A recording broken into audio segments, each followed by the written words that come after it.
Good day, everybody, and welcome to another edition of the Military and Foreign Affairs Network. I am your host, the voice of reason. In today's episode, I wanted to have a look at an article that I recently read.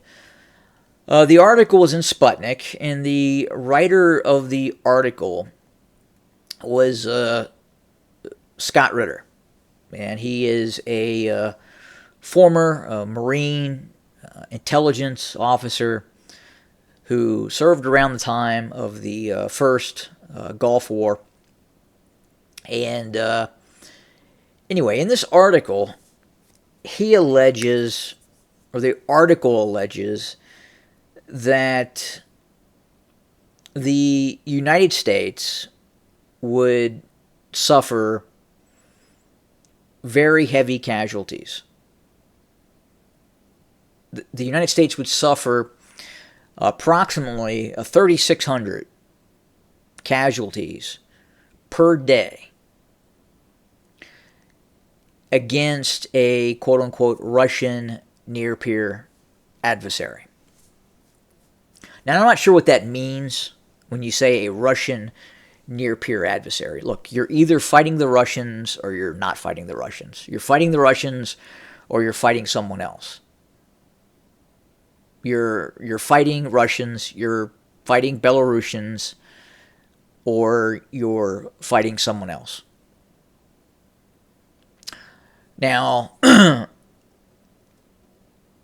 don't know where he is getting the number in terms of U.S. casualties, and I don't know what wargaming that was done that would stipulate the U.S. would lose a brigade combat set, essentially, per day, 3,600.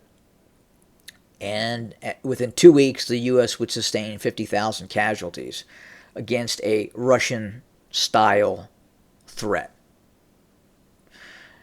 Now, the information he is pulling from was the 2019 edition of FM 4-0 sustainment operations that U.S. Army theater medical planners had anticipated that what kind of casualties the U.S. would see.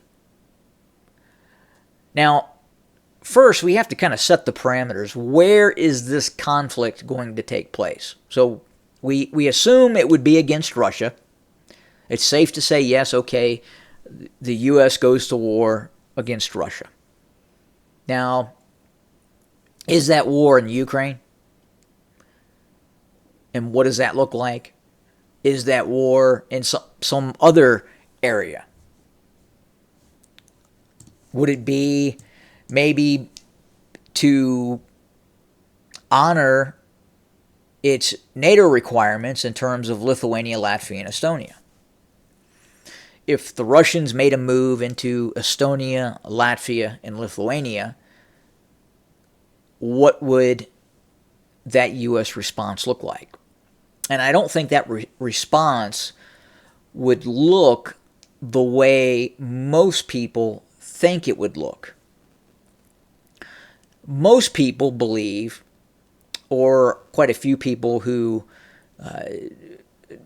are not vested in U.S. capability, who don't understand war and how the United States fights war, they believe that the U.S. would marshal up combat brigades and then launch a ground invasion to retake Lithuania, Latvia, and Estonia.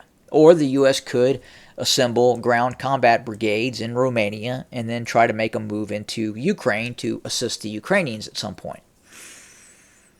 And I don't think that's going to happen. I don't think you would ever see that in terms of the United States conducting that type of deployment of heavy brigades to fight the Russians. The U.S. would fight the Russians with standoff capability. Look, the first thing the United States is going to do in a war against Russia and quite possibly China is secure its interests. That means it's going to secure the western coasts of the United States, the east coast of the United States, and beyond. It's going to secure Hawaii, Guam, Alaska, and make sure there's no capability to threaten those U.S. interests.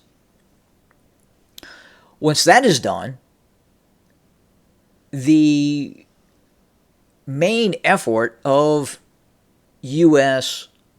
war planning strategy against, say, the Russians, if the U.S. is attempting to make it very painful for the Russians because they moved into the Baltic states, the U.S. is going to use overwhelming air power. Overwhelming air power in conjunction with very large amounts of naval assets that you could also reasonably say is also an extension of that air capability, meaning U.S. destroyers, cruisers, submarines have the capability to launch very long-range, stealthy cruise missiles. With U.S. distributed lethality strategy, which gives essentially every U.S. transport aircraft the capability of launching small diameter bombs to very long range JASSM cruise missiles. That's the way the U.S. would conduct its war against Russia. And it may not be targets within the vicinity of the Baltic states. You may see the United States target other sensitive infrastructure pieces within the Russian Federation, such as the railway system that links Siberia to European Russia. Make no mistake that the U.S. Air Force, the U.S. Navy, is something that you simply cannot compare with other nation states. You just can't do it. The size and scope and capability of what the U.S. can do is beyond the pale of imagination for many. And I know if you're sitting on the other side of the fence, that's difficult to hear. But it's true. The U.S. Marine Corps, which numbers 170, 180,000 personnel, the Marine Air Arm is bigger than most European air forces. And when I say European air forces, I'm talking about the United Kingdom, I'm talking about France, Germany. Those are the European powers I'm talking about. The U.S. Marine land component is bigger than most European land armies. And I've not even started to talk about U.S. Army capability, which I don't think would be used against the Russians the way you think it would be used. The U.S. would not fight the Russians the way you think the U.S. would fight the Russians. It would be a lot different than what most people believe. You would not see heavy combat brigades of M1 Abrams, Bradley armored fighting vehicles, Strykers, what have you, marshaling up in Western Europe and then rolling towards the borders of Russia. It would be much more of a standoff war in terms of what we would see. The U.S. would attack Russia where Russia is not anticipating. Now, at the same time, the Russians would attack the United States in a manner that the United States may not have anticipated. And therein lies the problem of a war between the U.S. and Russia. It would spiral out of control for a number of reasons. And the major reason is the eventual use of nuclear weapons. The Russians would use nuclear weapons against the United States because the Russians would not have an answer for many of the capabilities that the U.S. would deploy against the Russians. That's just facts. But again, I read this article and, seeing the casualties, and at the very end of the article, what did it say here? It talks about essentially that, again, the U.S. isn't ready for war. And simply put, neither the U.S. nor NATO are prepared to engage in large-scale combat operations against a peer-level opponent such as Russia. And again, that peer-level word is something that you have to look at. If I talk about F-22s, if I talk about F-35s, immediately the rebuttal on the Russian side is going to be, well, the Russians have stealth assets too. They have Su-57s. They've got a handful of Su-57s. A handful. The U.S. has full production lines running of F-35s. The U.S. will have the ability to deploy about 1,000 F-35s in really the not too distant future. We're almost there now. I believe currently the U.S. has produced over 900 F-35s. I believe there's about 170 to 180 F-22s that exceed the capability of the Su-57.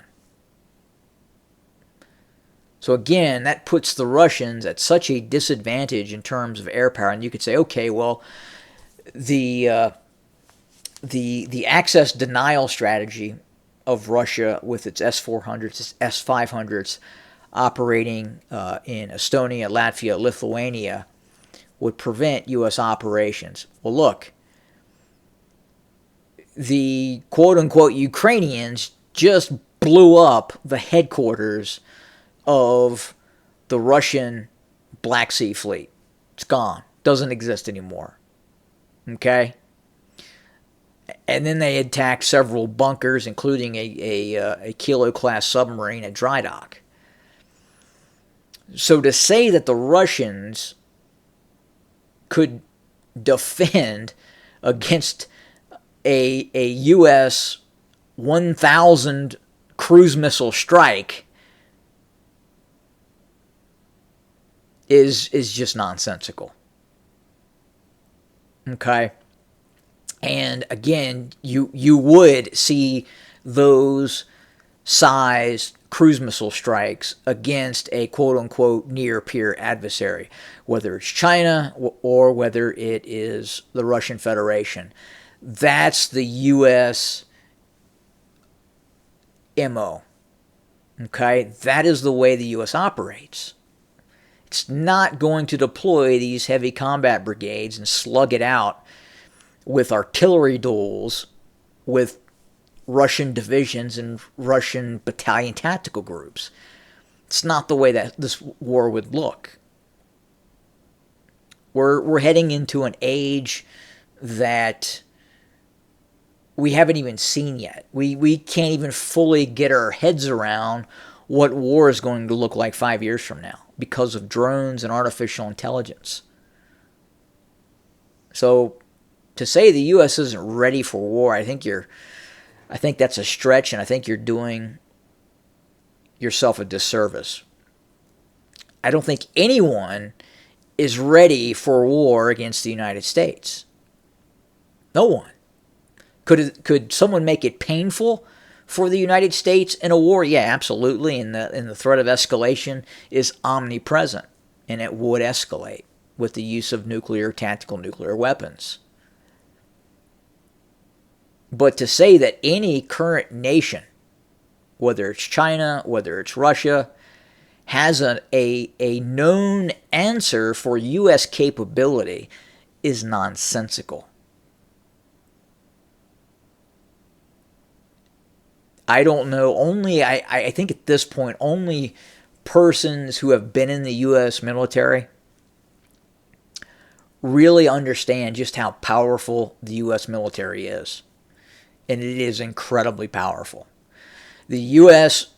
obviously has serious culture issues internally, political issues internally.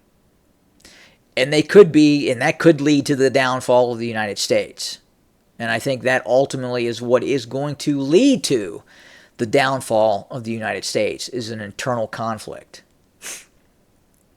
But if the United States is able to clean that aspect up, purge out some of this insanity, some of this woke crap that is going on in the United States, and if the United States fully focuses on an adversary that it has to defeat, it's going to be tough on that adversary. It really is. Again, size, tradition, scope. The U.S. military is incredibly capable. And again, I don't think anyone, and that means China, North Korea, Iran, really has a full understanding of what they would be dealing with. And that's why we have peace right now. For right now. But who knows what happens in the future. So that was my take on it. Go ahead and read the article. Tell me what you think. Have a good day.